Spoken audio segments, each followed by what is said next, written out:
why the distaste, if you don't want to go as full on as calling it hatred, why the distaste exists between these two cities? I think they're just two cities with very different cultures, and even though they're part of the same state, everybody's really proud to be a Texan. You want to be the best city in Texas, and I think that's just a really big part of it. And so, it doesn't matter in whatever game it is or whatever sport it is. Houston and Dallas are always going to be like sworn enemies, and then in some sports there's San Antonio thrown into the mix, but definitely those two cities are really big in terms of wanting to be like the best team in Texas. So we talked about the gamer names that you guys both have, and that many of the gamers that play Overwatch, that play any of these esports games have. We wanted to give you guys a little bit of a challenge here. I'll leave this up to you guys because you certainly will have better ideas, I think, than I would. We want to have you guys give some gamer names to some famous Dallas and Houston and just Texans in general. Sports figures, some non-sports figures. So we're going to start with this one, a guy who had a bit of time in both Houston and Dallas. What do you think Nolan Ryan's gamer name should be? Long-time pitcher, obviously threw about as fast or faster than anybody ever in the game. 7 no-hitters. Obviously, he's got a lot to bring to the table. Hall of Famer, no doubt, obviously. I'm trying to give you guys a little bit of some guidance here, maybe some inspiration here. But what do you think? What would Nolan Ryan's gamer name be? I think maybe you made one yourself. He threw a lot of no-hitters. We can just call him no-hitter. There you go. No-hitter. There you go. All right, so how about Dak Prescott, Cowboys quarterback, 4 years in the league, trying to make a whole bunch of money this offseason, might be up around $40 million a year, has had a lot of success early on in his career. What would Dak Prescott's gamer name be? Ooh, that's a good one. I think you could give him the arm. He could go in and be known as the arm. Show his strength. I think, that's how he's making all of this money, right? Is on the strength of that arm. So that would certainly work. If he popped on Overwatch, just called Dak Prescott the arm. How about J.J. Watt? We'll go to Houston now. Houston Texan, big time defensive end, all pro, many years, defensive player of the year. A sack artist for sure, but does a lot of things for that Houston Texas defense. What do you think J.J. Watt's gamer name should be? We could just call him, Beast. That's a name that a lot of people tend to use in gaming, and he's a beast. So I think that'd be a good one for him. Yeah, Beast works. Beast works for J.J. Watt. All right, we'll go outside of sports now. How about Selena Gomez, another Texan, but not necessarily connected to the sports world? But if Selena Gomez were to jump on Overwatch, maybe she does play Overwatch, but this works for J.J. Watt. All right, we'll go outside of sports now. How about Selena Gomez, another Texan, but not necessarily connected to the sports world? But if Selena Gomez were to jump on Overwatch, maybe she does play Overwatch, but maybe I'm not giving her enough credit here. Maybe she does play. What do you think her gamer name should be? See, to me, I think Selena Gomez would just take the route where it's just Selena online, just the first name. Kind of go like Beyonce or Harsha. Yeah, exactly. All right, last one. How about Matthew McConaughey, big time movie star? All right. What would Matthew McConaughey's gamer name be? So some people like to big put a number after fan, UT. Some people like to put a number after their name. I think we could just go All Right 3. Yeah.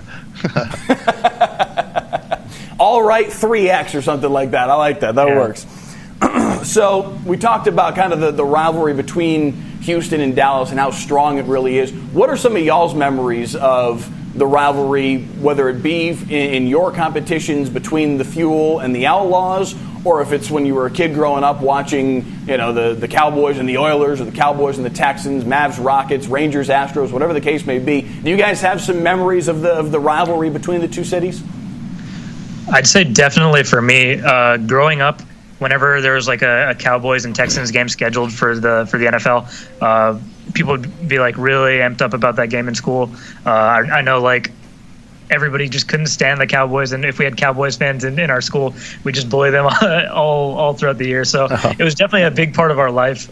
Even if it was kind of joking, you still just want to be the best team in Texas. And I think, this is the first year we're doing the Lone Star Challenge rather, and I think that every time we see the Battle for Texas, both teams come out really strong, and it's always really entertaining, I think. So even in Overwatch, that carries over, and I think that's it's pretty cool that that rivalry kind of just transcends games and sports.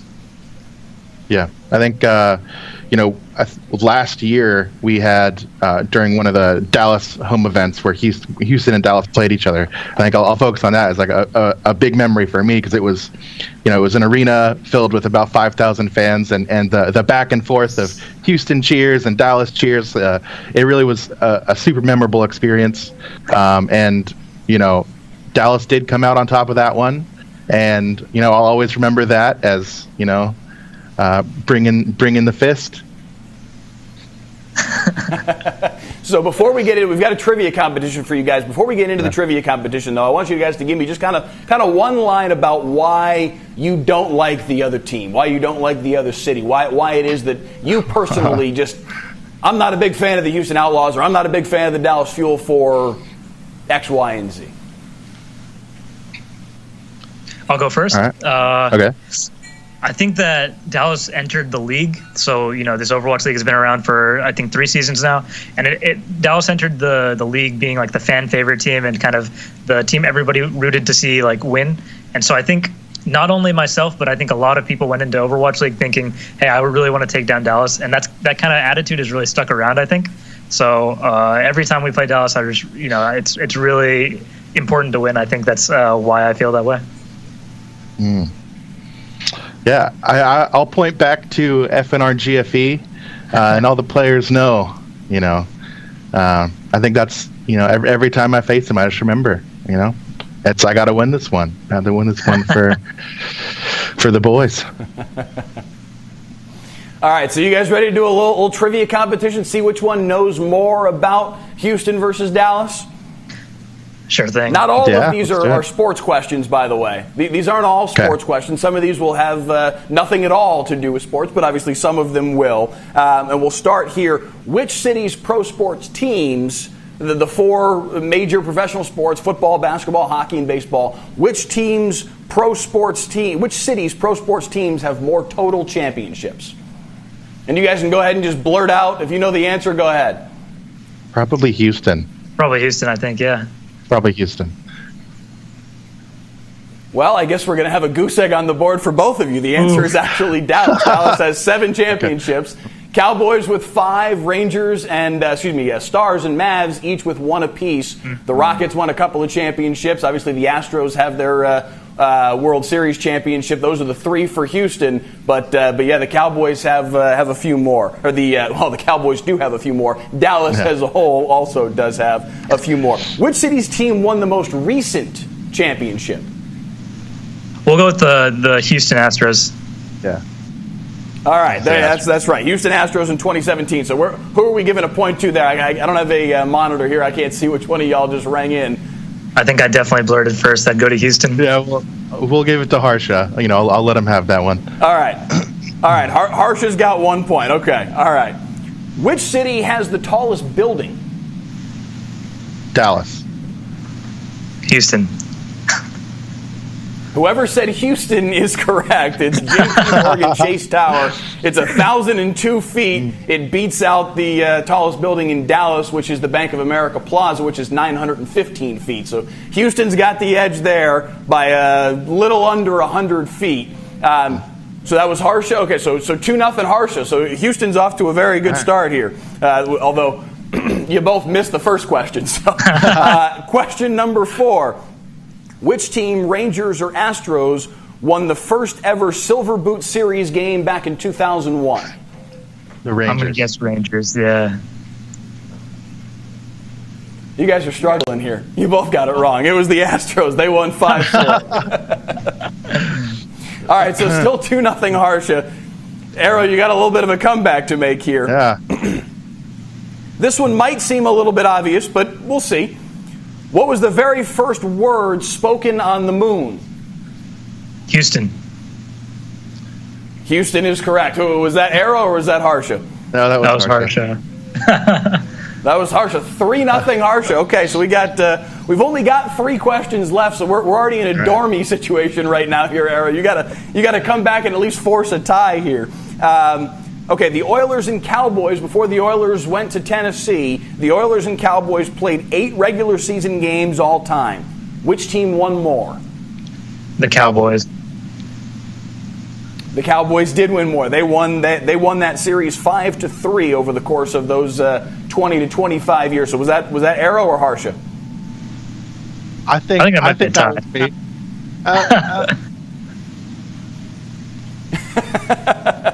Do we have maybe somebody in the control room can be the impartial judge here? Who are we giving the point to there? It was a tie. All right, our judges in the control room are very ambivalent here. They're not giving me a good answer. So I guess we're so Harsha's still got 3. We'll say 3.5 to a half, maybe. 2 more on the board questions to go. Which city? That's right. Aero is at least on the board now. Aero, I hope your team has more success when you guys compete in Overwatch than you are right now in trivia. Yeah.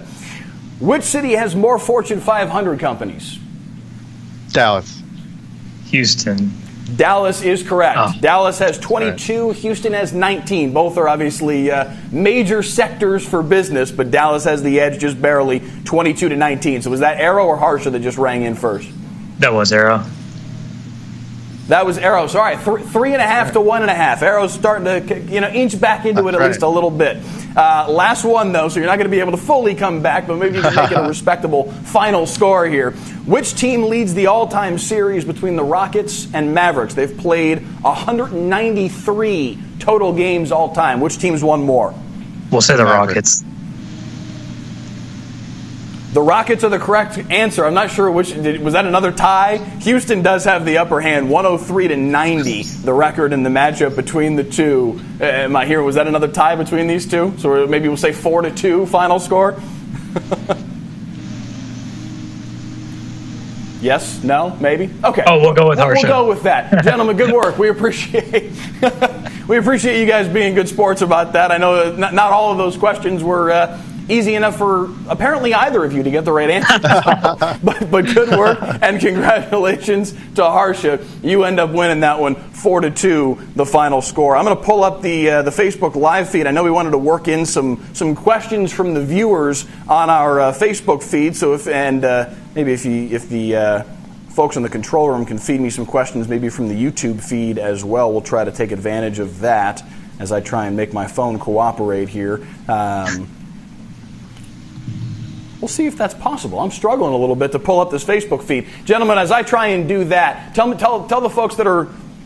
technology's struggling a little bit for us here, but as I try and work that quirk out in our system, tell us a little bit more about what this series is, what it means to each of these two organizations, and why this is such an important moment for esports with seemingly every other sport, or certainly most all other sports, out of commission right now. This is a real opportunity for esports to kind of step into the forefront a little bit.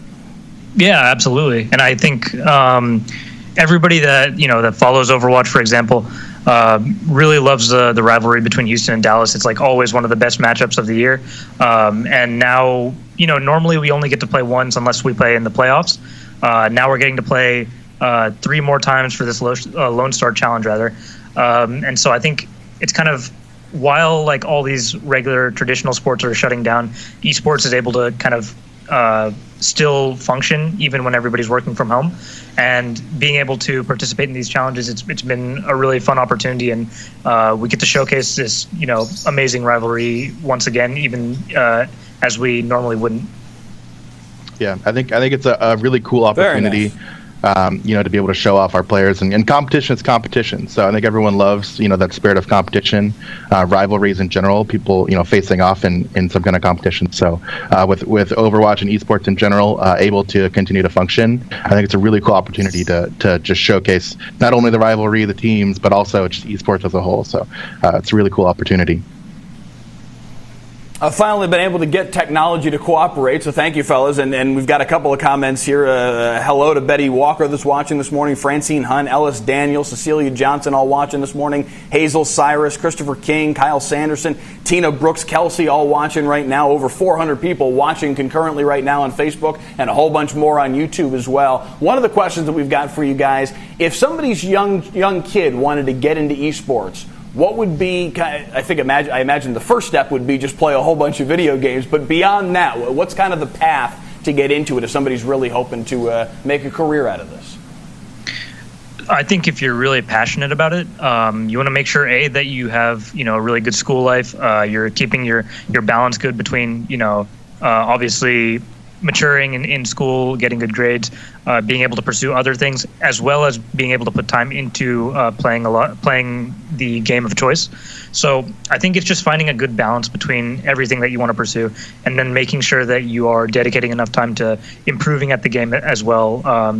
And that doesn't mean just playing the game. That means like being able to give yourself feedback, watch over your old play, and kind of iterate on that and find improvements that you can make.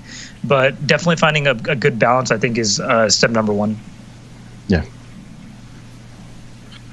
So one other thought that I have, from what I'm to understand anyway, this is a sport, and this maybe kind of ties into that previous question, where the prime of a career for an esports player is much younger than what you'd think of as the prime for another athlete in football or basketball or baseball, what have you. This is something where your prime is teens, early 20s, maybe at the oldest, right? I think from what I'm understand, as you get into your 20s, you kind of, I don't want to say age out, but it's certainly more challenging to be competitive because the fast twitch muscles in your thumbs just aren't quite the same. The hand-eye coordination, I mean, you guys certainly know this better than I do, so maybe you can speak to it better than I can. But from what I'm understanding, that's very much the case. Once you get into your 20s, you're kind of starting to get out of your prime, correct? Yeah, that's correct. I think the prime right now is definitely early 20s. There are a few outliers where you have some players that are playing in their late 20s, even into their early 30s. So I always recommend, if you're going to get into esports, make sure that you are still working on what is your life after esports, because it can be a pretty short career. So it's important to have, an education or something to fall back on, something for you to continue to do afterwards. And there's a lot of stuff within esports that you can use various degrees on for outside, the business side, the marketing side. So there's a lot of growth from players that when they're leaving the prime and start to retire, there's a lot of options for people.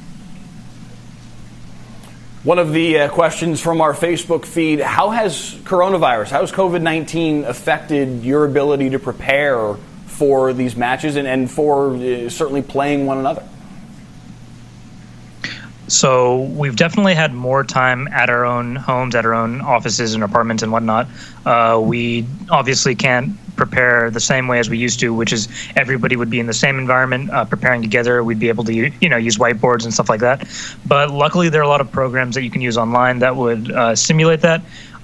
Even though we're all apart, we're all still talking to each other over the microphone, and we're able to practice online. So of course, COVID has had a pretty big impact on us. But I think that we're fortunate that we can do everything online. And so while it's not as good as let's say like an in-person practice would be, we can still do everything that we need to do. Yeah. Mm-hmm. Yeah. Everything from our day-to-day that we did before has moved to an online cloud-based type system. So all of our film, all of, reviewing everything as a team, all of that's done online now, which definitely prefer the in-person approach. But, I think it's cool that we're able to do everything online. During all this stuff, even though everyone's all in their own separate apartments and everything, we're still able to, work together and, do most of the things that a normal team would. So looking ahead to this week's episode, Saturday at noon on WFAA, on KHOU down in Houston, on Tegna stations all around the state, what can the big fans of this show, and maybe somebody that's just catching this and doesn't know about the show but maybe wants to tune in on Saturday, what can they look forward to? What surprises do you guys have cooked up for Saturday's show? Yeah, so Saturday, I believe, is it's the second part of our challenges, where we have a handful of challenges going for our players to compete in, and basically it's going to be 1v1s where just one, versus one there, and then there's also 3v3 challenges where normally it's a 6v6 mode. So you have those challenges that determine a specific pick in the actual larger show match. So in the actual game, you play on certain maps. There's different maps that have different objectives and all that kind of stuff. And so the winner of these small challenges gets to pick those maps. So the Saturday show is all about these small challenges to, try to be able to get an edge in the competition. So it's a pretty fun one. And I believe there's also some background behind the teams going on in between those challenges. So. And that to me is maybe one of my favorite parts about the way that this show is put together. Is it is very much like Hard Knocks for the NFL, or like for those who watch Cheer on Netflix. It gets into the backstory of each of you, of some of your key players, and the emotion, Frank. I mean, this is a show that even if you don't know anything about Overwatch, even if you don't know anything about esports in general, you can still tune in and enjoy this show because it gets into those human aspects of what. I mean, I know there's a young man on one of the teams this week that's being spotlighted whose mother is living by herself in New York right now, in the heart of really the hottest spot in the country for COVID-19 right now, living by herself. His father passed away a few years ago, and he's just trying as much as possible to stay in contact with her, keep her healthy, certainly, but sane, because I think we're all just trying to stay sane through all this right now. So it really gets into those human aspects of what everybody's going through right now, and that's what I think makes the show so enjoyable, is it does appeal to such a broad spectrum in terms of the audience. Aero and Harsha, the head coaches of the Dallas Fuel and the Houston Outlaws, respectively. Gentlemen, thanks so much for joining us this morning. We really appreciate it, and we're looking forward to Saturday at noon. Thank you for having us. Thank you very much. And that is all the time we've got right now on this Facebook Live. Thank you guys so much for tuning in and joining us this morning. Again, Saturday at noon on Tegna stations all over the state of Texas, here on WFAA, on KHOU, and other Tegna stations all around the state of Texas. You can watch the Lone Star Challenge Episode 2 as the Dallas Fuel and the Houston Outlaws continue to build a budding rivalry into something a little bit hotter than that. Thanks so much for watching, guys, and we will see you next week for more Dallas Fuel and Houston Outlaws coverage.